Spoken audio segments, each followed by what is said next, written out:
இந்த பாராட்டு விழா திரு எடப்பாடி பழனிசாமிக்கு வைக்கப்பட்டது. வைக்கப்பட்டவர்களில் பல்வேறு கருத்துக்களை இன்றைக்கு மாண்புமிகு செங்கோட்டையன் அவர்கள் சொல்லியிருக்கிறார். அவ்வளவுதான். இது பல ஒரு பிரச்சனைகள் இன்றைக்கு விவாதத்துக்கு கொள்ளப்பட்டது. விவாதங்களுக்கெல்லாம் பதில் சொல்ல வேண்டியவர் அண்ணன் செங்கோட்டையன் தான். இல்ல அவர் கட்சியில ஒரு எடப்பாடி தன்னையே முன்னிலைப்படுத்திக்கிறாரு. கட்சியில் ஆரம்பித்த தலைவர்களை மறைமுகமா இறுக்கி செய்யறாரு அப்படின்ற பொருள் குமரல் அவர்கிட்ட இருக்கு. இது எப்படி தரப்ப இது அந்த கட்சியில ஒரு உட்கட்சி விவகாரம் இருக்குமா? இல்ல நீங்க சொல்ற கேசுகளுக்கு எல்லாம் பதில் சொல்ல வேண்டியது செங்கோட்டையன். அவர் கூட தான் அவர் இருக்காரு. யாரு கூட இருக்காரு? எடப்பாடி பழனிசாமி கூட அண்ணன் இருக்காங்க. இன்றைக்கு இருக்கின்ற அதிமுக தலைவர்களே மூத்த நிர்வாகி, மூத்த தலைவர் அண்ணன் செங்கோட்டையன் தான். தலைவர் காலத்திலே அவர் மாவட்ட செயலாளர் ஆயிட்டார், தலைமை கழக நிர்வாகித்தார். கிட்டத்தட்ட 8-9 தடவை சட்டமன்ற உறுப்பினராக இருந்திருக்கிறார். நானும் அவரும் இணைந்து புரட்சி தலைவி அம்மா அவர்கள் முதலமைச்சராக இருக்கும் போது உங்களுக்கு இணைந்து செயல்பட்டிருக்கும். இவங்க 2 வருஷத்தையும் அம்மா சொல்லுவாங்க. கோயம்புத்தூர் மாநாடு, திருச்சி மாநாடு, மதுரை மாநாடு நாங்க தான் முன்னின்றி நடத்தினோம். அம்மாவுடைய ஆலோசனை பெற்று 39 இடங்கள் போட்டியிட்டு 38 இடங்கள் அம்மா ஜெயிச்சாங்களே பார்லிமெண்ட்ல. அப்ப அந்த 39 நாடாளுமன்ற இடங்களுக்கும் நாங்க 2 வருடம் சென்றோம். அந்த எந்தெந்த இடங்களில் தேர்தல் பிரச்சாரங்கள் கூட்டம் நடைபெறும் என்று அளந்து குடிச்சு அளந்து அம்மாவுக்கு ஸ்டேஜ் எல்லாம் எப்படி போடுறது நாங்க 2 பேரும் முடிவு பண்ணோம். இதை யாராலும் மறுக்க முடியாது. அவரோட தலைமையில ஒரு அணி உருவாகுமா அப்படிங்கிற மாதிரியான பிரச்சனை தான் கேட்கறாங்க. அதுக்கான நீங்க அவரோட பேசுறீங்களா? இன்னைக்கு பேசுகின்ற பொருளாதார நேரத்தை சொல்லியிருக்காரு. நீங்க அது அவர்தான் கேட்கறாங்க.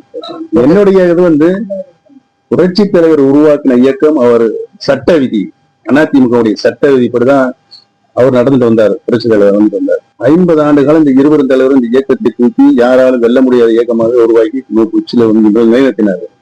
இவருக்கும் தெரியும் திமுக புரட்சி தலைவர் இருந்த போது அவர் பாடிய பாட்டு, அவர் பேசிய வசனங்கள் எல்லாமே பொதுமக்கள் நோக்கி அவர் நயன்படுத்துகின்ற பேச்சாகத்தான் இருக்கும். சின்ன உதயசூரியன் இந்த சின்னத்தை கூட நெத்தியில வரைஞ்சுதான் அவருக்கு நடிச்சிருக்காரு, பாட்டு படிச்சிருக்காரு. அவர் அதுக்குள்ள மாண்புமிகு அம்மா அவர்கள் இந்த இயக்கம் பொதுச்செயலாளர் பொறுப்பேற்று 30 ஆண்டு காலம் கழகத்தினர் பொதுச்செயலாளராக பணியாற்றிருக்காங்க. 20 தலைவர்களும் 30 ஆண்டுகளுக்கு மேலாக ஆட்சியில் இருந்த கட்சி.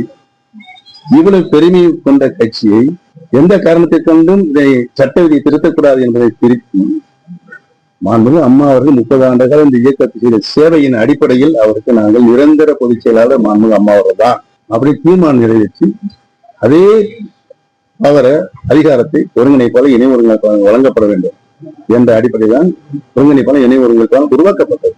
செங்கோட்டையன் மீது இருக்கிற அதிருப்தியை நம்ம என்னை பொறுத்தவரை அண்ணன் செங்கோட்டையன் எந்த அதிருப்தியும் இல்லை. அவர் அவர் பழைய கட்சிக்காரங்க, விசுவாசமானவர். எந்த நிலையிலும் கட்சி ஒன்றாக இயங்கப்பட வேண்டும் என்ற மனச்சாட்சி கூட நடந்து கொண்டிருப்பவர். நானும் அதானங்க சொல்றேன். நான் மட்டும் இல்ல, நானு சின்னம்மா டிடி தினகர் எல்லாரும் இணைந்து இந்த அதிமுக உருவாக்கினாங்களா, பிறந்து வளர்ந்தவங்க தானே. அதனால சொல்றேன் எல்லாரும் ஒண்ணு சேரும்போது ஒண்ணு சேர்ந்தாதே ஜெயிக்க முடியும்னு சொல்றேன். அதெல்லாம் ஒண்ணு சேர முடியாது, நான் ஜெயித்து காட்டுவேன்னு. இப்ப என்னாச்சு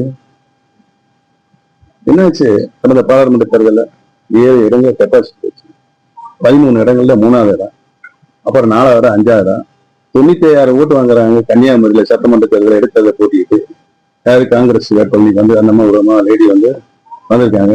அதிமுக பட்ட வாக்குகள் 5000 ஓட்டு. எந்த ஒரு தாழ்வு நிலைக்கு அதிமுக கொண்டு இன்றைக்கு ஒன்றை கொடுத்து தொண்டர்ல வெம்பி கண்ணீர் வெடித்துக் கொண்டிருக்கிறார்கள். அதான் இன்றைக்கு இருக்க நிலைமை. என்னை தோற்கடிப்பதற்கு அருமை நண்பர் உதயகுமார் அவர்கள் 6 பன்னீர்செல்வத்தை கூட்டு வந்தார். அதாவது இன்சியல் முதற்கொண்டு ஓ பன்னீர்செல்வம். இந்த கொடுமை எங்க போய் சொல்றது நடந்துச்சா இல்லையா? அதெல்லாம் என்னாச்சு? அங்க எனக்கு மன வருத்தம் தான். ரெட்டையில சின்ன கெப்பாசிட்டி கூட எனக்கு மன வருத்தம் தான்.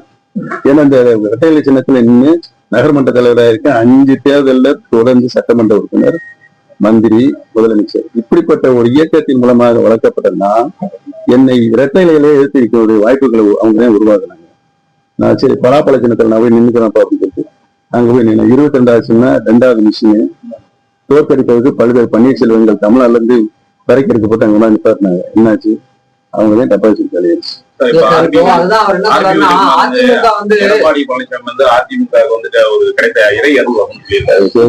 இது வரைக்கும் உதயகுமார் பதில் சொல்ல தேவையும் இல்லை, பதில் சொல்லவும் இல்லை. இது வரைக்கும் அவருடைய பேச்சு எந்த கத்தையும் நான் பொறுத்தா நினைக்கிறது இல்லை.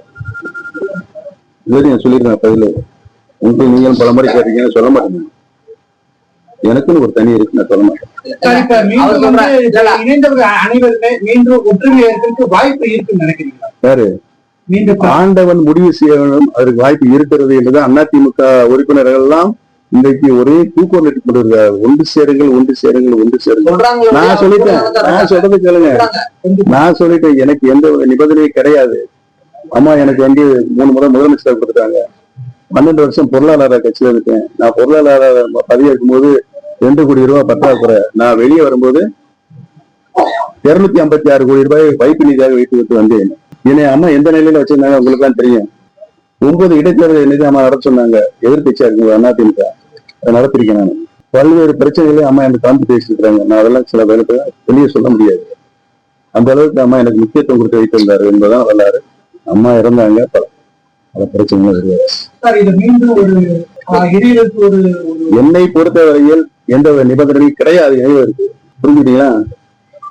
நானே சின்னம்மாவிடம் பேசியிருக்கிறேன், திரு டிடி தினகரன் சார் அவர்களையும் பேசியிருக்கிறேன். அவங்க தயாரா, அவங்க தயாரா, எல்லாரும் இணையருக்கு தயாராக இருக்கிறாங்க. அவருக்கு நிபந்தனை இருக்கா? அவருக்கு நிபந்தனை இல்லையா? அவருக்கு நிபந்தனை அவர் சொல்லியிருக்காரு. அதெல்லாம் பேசி தீர்த்துக்கலாங்க. பொது நன்மை கருதி அதிமுகவுடைய இந்த கட்சி வந்து உயிர் பிடிப்போடு இருக்கணும். அம்மா சொன்னார்களே, எனக்கு பின்னாலும் பல 100 ஆண்டுகள் அந்த இயக்கம் இயங்கும் என்று சொன்னார்கள். அது போல இயக்கம் தான் ஆட்சி இருக்கும் என்று சொன்னார்கள். அதை நிறைவேறிக்க யாரு வந்து உழைக்கணும்? நாங்க தான் உழைக்கணும். நாங்க வந்து எங்களை பொறுத்தவரை இங்க இருக்கல. நாங்க போய் வேற கட்சியில ஏதோ பதவி வாங்கிட்டு போயிடலாங்க. எங்களுக்கு அதெல்லாம் தேவையில்லைங்க. உருவாக்கப்பட்ட கட்சியில கடைசி வரைக்கும் நாங்கள் எங்களுடைய உழைப்பை தர வேண்டும் என்றுதான். அவரு இருக்காங்க. இருக்கிற வந்து கேஸ் நடந்துட்டு இருக்குல்ல, கேஸ் நீங்க சொன்னீங்க எல்லாமே தற்காலிகமான தீர்ப்பை பற்றி இன்னைக்கு தலைமை கழகத்தில் உட்கார்ந்துருக்காங்க. அவங்க எல்லாம் வந்து நாங்க எப்படி விட்டு கொடுத்தா உங்களுக்கு நல்லா தெரியும். 58% இருந்துச்சு முதல் தேர்தலை நடத்தும் போது. எடப்பாடிக்கு 4% இருந்துச்சு. அவர் 100 ஆண்டு அரசாக நடத்தினாரு. நான் வந்து 100 ஆண்டு தர்ம யுத்தத்தின் பிறகு நடத்தினேன். நான் 16வது கூட்டம் கோயம்புத்தூர் நடந்துச்சு. கொங்குபேட்டில் பெருமக்கள் அனைவரும் அங்கே கூடினார்கள். காலையில 5:30 மணிக்கெல்லாம் என்னை தெரியா யாரு தங்கமணி வேலுமணி எங்க பாப்பா வீட்டுக்கு மத வீட்டுக்கு வந்துட்டாங்க. அநேக கட்சி எனக்கு ஒன்றும் பிரச்சனை இல்லைன்னு நான் என்ன சொன்னேன், நான் ரைட்டு உடனே முடிச்சு எவ்வளவு விட்டு கொடுத்தேன். நான் கட்சி நீங்க பாத்துக்கீங்க, ஆட்சி எடப்பாடி பாத்துக்கோங்க, ரைட் ஓகே. அவர் இப்ப முதலமைச்சர் இருக்காரு, எழுந்திரு போட்டேன். என்ன காலையில இணையும் போது நைட்டு 1 மணிக்கு சொல்றாங்க.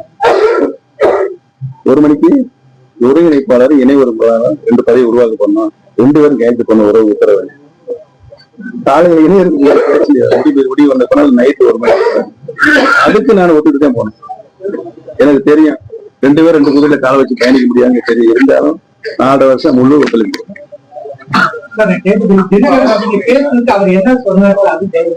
அவருக்கு மனப்பூர்வமாக கட்சி இணைய வேண்டும் என்றுதான் சொல்லியிருக்காரு.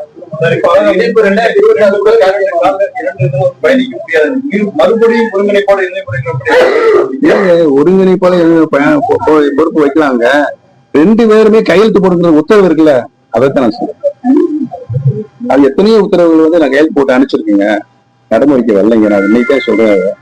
வரும் 2026 சட்டமன்ற தேர்தலில் வந்து ஒன்றிணைந்த ஒரு அதிமுக எதிர்பார்க்கலாம். என்னை பிறகு எதிர்பார்த்தால்தான் அதிமுகவுக்கு வாழ்வு, இல்லை என்றால் அனைவருக்குமே தாழ்வு. பன்னீர்செல்வம் உள்பட பெரிய அதிருப்தியில இருக்காங்க, தூக்குவது போறாங்க. பெரிய குரல் தேர்தல் வீழ்ச்சிகளால என்னால இருக்காங்க. அது என்னால இருக்கா சொல்லுங்க, என்னால இருக்காங்க, என்னால இருக்கா சொல்லுங்க. 2016 வந்து தேர்தல், சட்டமன்ற தேர்தலுக்கு முன்பாக உங்களுக்கு தெரியும், நானும் திரு எடப்பாடி பழனிசாமி, அமித்ஷா சார் சந்தோஷம் அதுக்காண்டி வந்திருந்தாரு பேசுறதுக்கு. அது எப்பயோ பேட்டியை சொல்லி முடிச்சுட்டேன். எவ்வளவு விரும்பி அவர் சொன்னாரு. எதுக்குமே ஒத்துக்கல. அதனுடைய விளைவுதான் இன்னைக்கு வந்து நாம் எதிர்கட்சியில் இருக்கின்ற சூழ்நிலை.